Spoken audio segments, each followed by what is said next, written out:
For those of you that are coming in, my name is Stacey Dawes. I'm the Caregiver Engagement Lead with Family Caregivers of BC.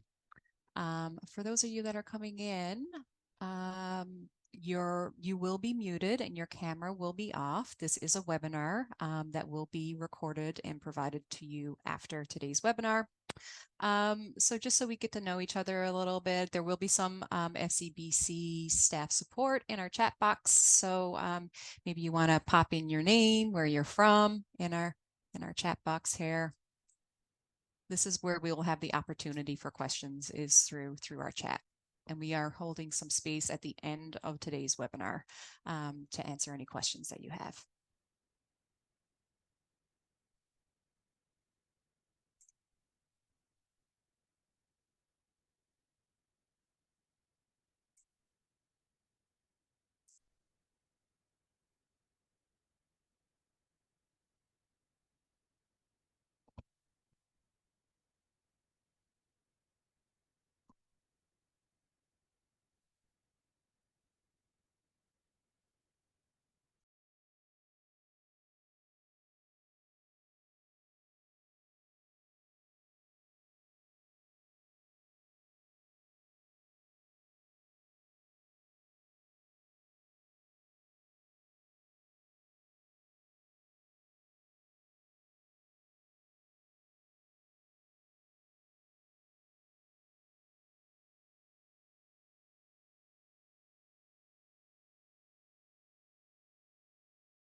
Okay, everyone, I think we'll get started. We're right at noon here. So hello and hello, everyone, and thank you for attending today. This is the part one of our Being Caregiver Friendly webinar series, where we will be providing practical ways to support family and friend caregivers in your clinics and practice. So we thank you for your investment in supporting unpaid family and friend caregivers and showing up today.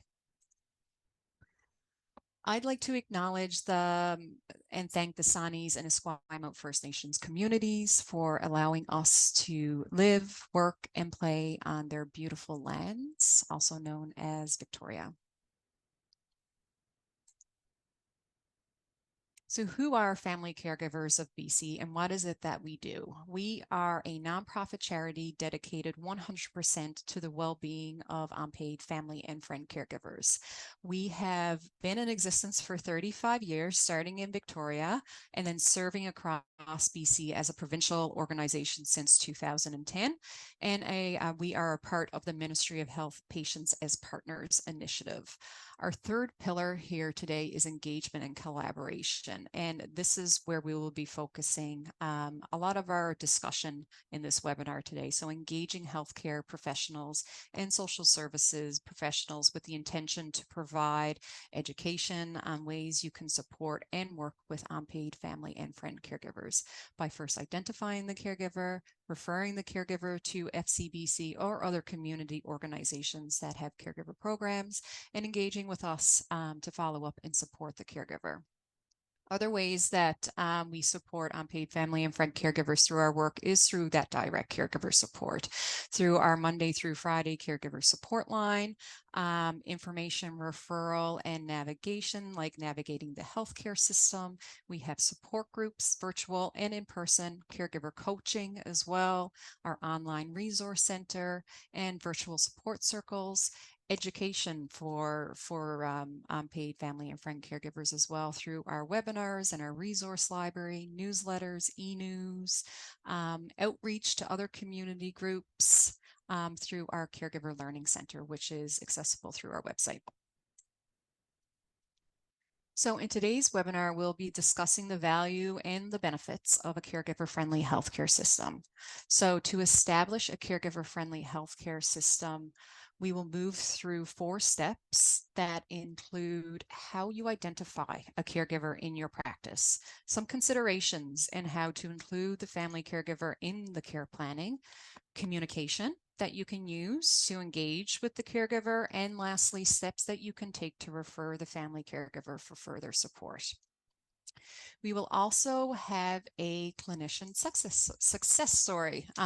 So we have Elaine Book here today, who is a social worker at UBC's Brain Wellness Program, as well as the Pacific Parkinson's Research Center. Mrs. Book has worked in the field of social work for over 30 years in a variety of community and hospital settings with an interest in the geriatric population.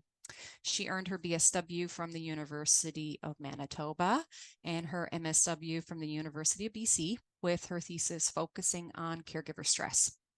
She's also a clinical instructor in the Faculty of Medicine in the Division of Neurology at the University of BC. And she also has been active in research projects focusing on coping with Parkinson's disease, caregivers of people with Parkinson's disease, and the role of social work in providing care. So I'm looking forward to that discussion. Family and friend caregivers, they provide care and support to somebody living with disease, disability, and or frailty due to aging. They are diverse, yet they share this common purpose. They come from all different cultures, ethnicities, socioeconomic statuses, educational levels. They are neighbors. They are friends. They are sons, sisters, grandparents, grandchildren, spouses, cousins, etc. So caregiving is not done for financial compensation or for pay. They do this because they care for their care recipient, their loved one, and they see this as their role. They do this role because they feel this need. They are called to it by the relationships that they have with their care recipient. What does it look like for our healthcare system to see a patient and their family as a whole team instead of only focusing on the patient and the medical diagnosis? So what if, along with medical treatment, physicians and nurses and social workers and other allied health professionals, they were encouraged as well as enabled to prescribe socially focused interventions, including family caregiver support. So when caregivers are identified, offered support, and treated as a member of the care team, they will no longer feel this exclusion or feel unsupported or underappreciated. So supporting family caregivers is one of the goals of the Ministry of Health: better health, happy people at an affordable cost. So almost 27% of British Columbians are caregivers, and our healthcare system relies on them to the tune of $14.7 billion and 864 million hours of care. So simply put, our system of care could not survive without family caregivers. So engaging with caregivers and having this caregiver-friendly healthcare ensures that caregivers feel this value, they feel supported, and they feel included as a partner in care. And we believe that everyone can help accelerate caregiver-friendly healthcare when they focus on their places of influence across all of these systems. So this is the equation of partners in care. Engaging patients and caregivers is essential to the safe healthcare and quality health outcomes. So patients and caregivers bring valuable insights and the lived experiences to this equation. It's only through the combination of patients and caregivers and healthcare providers that you can become this partner in care and achieve these powerful results. So not only does it make good sense, but right now in the burden of our healthcare system, it is the right thing to do to bring in these to bring in caregivers into this equation. And I will pass it over to my colleague, Wendy Johnstone, who works with myself at Family Caregivers of BC to discuss the steps that you can take as a healthcare professional for the identification inclusion of caregivers in your practice. Thank you, Stacy. Pleasure to be here today. I'm Wendy Johnstone, Director of Programs and Innovation, and I work alongside Stacy on our Caregiver Rx program. So we're going to go through four key steps, and the following steps are built on both our Caregiver Rx program, which includes a referral program that helps you as a healthcare provider connect the family or friend caregiver to support caregivers in their role, as well as to prioritize their well-being. We also reference the steps identified from the 2016 Doctors of BC policy paper called Circle of Care, Supporting Family Caregivers in BC. So the first step is identifying family caregivers. It's really ideal when caregivers are identified before they can be supported. And healthcare professionals are in a really unique role that they are often one of the first points of contact or points of care where caregivers can be identified. So some of the ways that healthcare professionals practices or places of practice or clinics can help identify caregivers is to include a question at intake or ask patients to identify their caregiver. You can look at having signage in the reception or waiting areas to invite caregivers to self-identify, or again, to have patients help identify their caregivers. In some places of care or clinics, there's actual opportunities to record caregivers in complex planning documents, and also the idea of using language or terms other than caregiver. So at times, family caregivers don't necessarily identify with the term caregiver. And so having a different way to phrase it can help them still understand that they are able to identify as someone that's supporting a care recipient or supporting a loved one that otherwise wouldn't be able to manage on their own. Next slide, please. The second step is involving caregivers in patient care. Can you advance the slide 2 more times, please? Perfect. So involving caregivers in the discussion regarding patient care, they're often in a place where they can bring valuable insights and information. They're often caring for individuals with complex chronic conditions. And so as a result, they're often moving across different care settings. And so they provide this continuity of information across all care settings. So they also need the support of various healthcare professionals, including physicians, specialists, social workers, physiotherapists, other allied healthcare professionals. And so they're often the ones that are managing a chunk of these areas as well. With the care recipient, and they really communicate vital information related to the care recipient's health. So some of the language they may actually utilize is they can provide really helpful information, such as, mom seems a lot more tired these past 3 months. When I started caring for her 6 months ago, she couldn't walk to the corner store. Now she can't. She's not eating much. She loves her TV shows, but she's not wanting to watch them anymore. So they bring some really good, valuable information into the care discussion. Next slide. So the third step is involving, I'm sorry. We're continuing with step 2. Continuing to involve caregivers in patient care. Some of the ways that we can as healthcare professionals is to actually seek patient consent to speak to their caregiver, including caregivers in conversation, asking them for input and insight. Looking at other ways if patients are reluctant to share information to ensure they understand the possible consequences of their decision. If patients are not wanting to share information with caregivers, just to ensure that caregivers are still at least provided with some general information. Looking at ways to ensure that information is recorded in file systems and patient notes so that team members are made aware of the various inputs that caregivers and the patients are providing. Next slide. So step 3 is engaging every caregiver every time. There's many formal caregiver assessments that exist. That currently there are none that are consistently used throughout the healthcare system. And we'll touch on some of those a little bit later. However, what's possible is for every healthcare provider to do whatever role that they hold as a healthcare professional is to have a conversation with a caregiver and simply ask, how are they doing?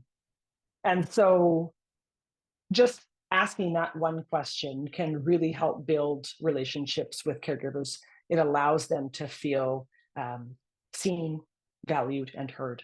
And so this slide just shows 2 different possible examples of the opportunity to either build on a new relationship or to build on an existing relationship. So a new relationship, sometimes it's just about asking that caregiver in terms of how they're doing, how are they managing, what would be one thing that would help you most in caring for your friend and family member.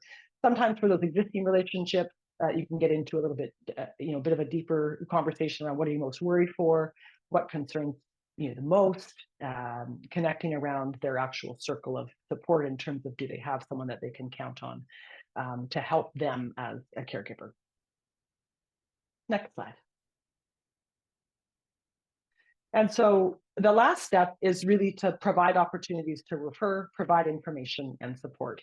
And so we've just highlighted 3 possible ways. The first one, of course, is through pathways.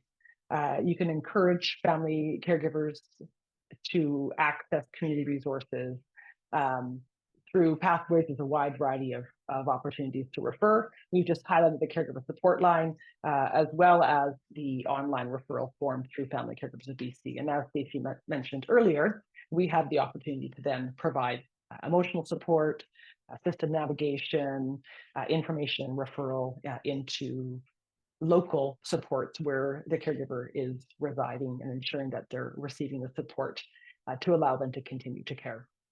We have 2 other opportunities for referral and support, and our consent referral is where we initiate contact with the family caregiver and follow up, and a family physician, healthcare provider can simply fill in this caregiver referral and consent form online by fax, and we will take the initiative and support the caregiver via email or phone.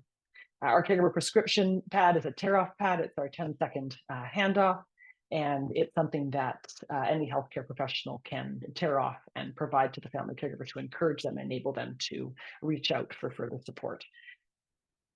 Next slide. And so now I'm going to hand it over to Elaine Book, and she's going to speak to their success story at the BC Brain Wellness Program. Thank you, Wendy, and thank you for having me today. I'm just going to talk a little bit really about some complementary pieces of information, complementary to what Wendy has already shared. I guess there we go. Go ahead and launch that whole page. But that isn't the first page. I think that's not the first slide in my talk. There we are. All right, thank you. So yeah, as I said, some of the stuff I think that I'll be talking about is very much complementary to what Wendy has said. So really drawn on from my work experiences and those of my colleagues, as well as the literature and the research, I just want to share a very practical screening tool that might be helpful in identifying caregivers who might be potentially vulnerable to stress and burnout. It's kind of like my top 10 list, except for that there are in fact 11. It can really be used as almost like a mental checklist for healthcare professionals to be mindful of these very salient contributing factors to caregiver strain. And so you're really looking for a change in or the presence of any of these factors. And, many caregivers do not see themselves as caregivers if they are not doing actual hands-on care. But we as healthcare professionals really need to educate those caregivers as to the many ways that they do provide care. It can be practical, it can be social, it can be emotional, it can be decision-making or organizational support, advocacy, loads of different ways other than washing and dressing. And so to help care partners self-identify, you might want to consider using a caregiver assessment tool. So there are many long established tools out there. There are many out there that are kind of condition specific, but I just want to highlight the 2 that are on the slide there. The Caregiver Strain Index is one of them, and it is a 13-question tool used to measure strain in care provision. It's really easy to administer and score, and it will help identify a family member or friend who might benefit from a more comprehensive assessment. The second one there is the Caregiver Self-Assessment Questionnaire, which was developed by the American Medical Association. And it's an 18-question tool to help caregivers become a little bit more aware of their own well-being. Excuse me. And it offers next steps and resources, but that's easily adaptable, that you could sub in resources and things like that that are specific to your community. And this is a really good one that might be useful like in a waiting room or perhaps at a support group. And the other thing that I kind of want to just talk about in identifying is really raising the awareness of the needs of care partner with your team. So remembering that language is really important. And so when you're talking about maybe talking to a team member or talking to a physician, and you say, oh, the client and care partner reported this, or the patient and care partner are experiencing that, or Mr. Smith and his wife Jessica. So really just kind of being very intentional in your conversations about including the care partner in that picture of that patient situation. You can also share stories in team meetings that highlight the experience of the care partner, good, bad, or otherwise, but really, again, just really bringing to the attention of everybody, raising the radar and acknowledging the role that they have in this care plan.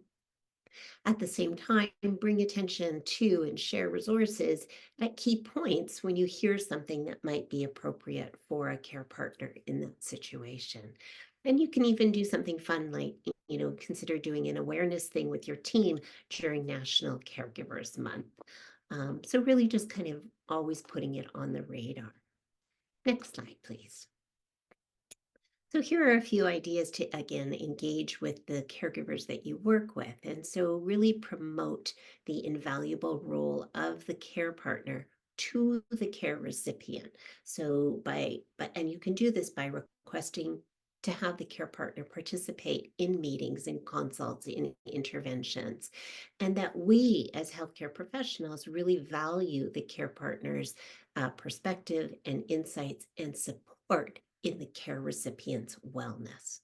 So be proactive in supporting the care partner in bringing up some hard topics or having hard conversations.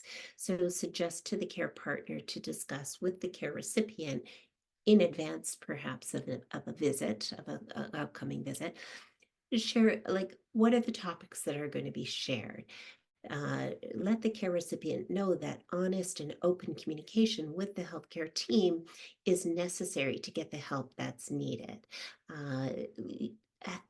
Encourage the care partner to let the care recipient know that they're both going to have the chance to share questions or share concerns. And really then for the care partner to be prepared for the fallout that might happen after the visit happens, and how might they best manage that as well. So really just helping the care partner to be proactive and giving them some tools and some strategies. And then also to include the care partner in the conversation and in decision making. I often say to the care recipient and the care partner together, I'll say, it's not all about you. And I'm directing that to the care recipient and really highlighting that the health condition really does impact the whole family, and that it isn't all about just that one, the person with the health condition. This impacts everybody. So that, and I also talk about how shared decision making might require some mediation, and kind of plant that as a seed as well. So next slide. So I just want to, there must be one the one that you had at the very beginning is probably the next one. That one, exactly. So I just want to share a care partner friendly success story from the BC Brain Wellness Program. And before I do, just some background information on the Brain Wellness Program. So it was launched in 2019 on the campus of UBC. Was the brainchild of Dr. Silke Cresswell, one of our neurologists. We started on Zoom and pivoted to, or sorry, we started our programs in person and pivoted to programs on Zoom in 2020.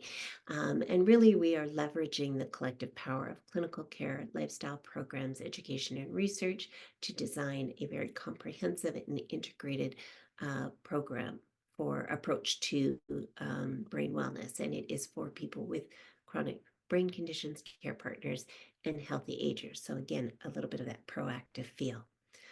So now we can jump to the last one. Great. And so the success story. So some people are very open to joining support groups and others are not. However, most people are very open to joining an educational workshop with a skill building lens. And so what we did at the Brain Wellness Program is our Care Partner Program features workshops through this lens. So they're topics that focus on coping strategies like journaling or meditation, or how to deal with challenges of intimacy or setting boundaries. And then once people are in the workshop, they not only gain those skills, but they also leave with a sense of connection and community and support. And here on the slide are some of the comments that we've received that really do endorse this type of programming. And so I would encourage you to find creative ways to engage the care partner in the care partner community. Meet them where they're at on a particular topic that might be really relevant to them. Or alternatively, you can develop a care partner wellness activity that might be about learning a new coping skill. And it's just then once they're together, that's when the magic really begins. I've seen, we haven't done this yet, but I'm hoping to, and I've seen it work really well in other places, couples program, where there's, they are there together working collaboratively, perhaps on an art expression activity, or maybe it's even an exercise program. And then again, those connections with the other care partners happen. Or some are doing like a separate exercise program for the care recipient and a separate exercise program for the care partner. So again, they feel like they're coming for the activity, but they're getting the support as well. So that is a little bit about what we do.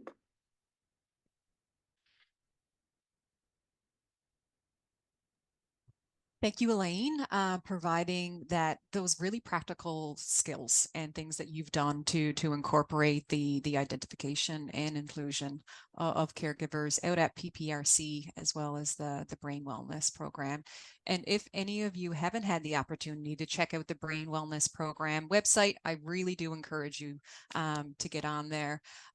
It's such incredible resources for caregivers, as well as for those with chronic health, brain, neurology conditions. Do we have any questions in the chat? Let me just take a review here. Not seeing anything in the chat box. We do have a couple of more minutes. If there is anything that came up for you. Or I'd be certainly interested to hear if anybody is doing something along these lines. Teach us. Share. Always interested to hear what else is going on. And here on our last slide is just some further information on ordering resources through our Caregiver Rx program. So they are the prescription pads, as well as the caregiver consent forms for referral, and any other supportive resources for your clinic or offices that we could provide. Healthcare collaboration, Wendy Johnstone is here today. Any sort of further conversations on how we can integrate this identification and referral into systems.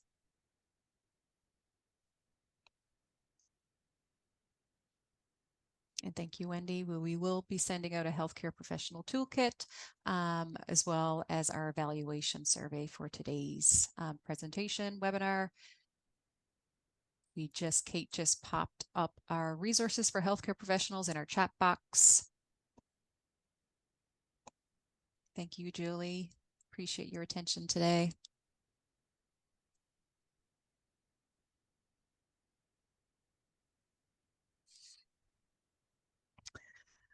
I want to take a moment to thank both Wendy and Elaine for being here today and just sharing their expertise and all of their investment with working with caregivers over many years, as well as for you showing up here today. We do want to acknowledge that there's not a ton of time to be putting into things like this. So we just really appreciate your keen interest and investment on learning more about family caregivers and how we can support them through your practice.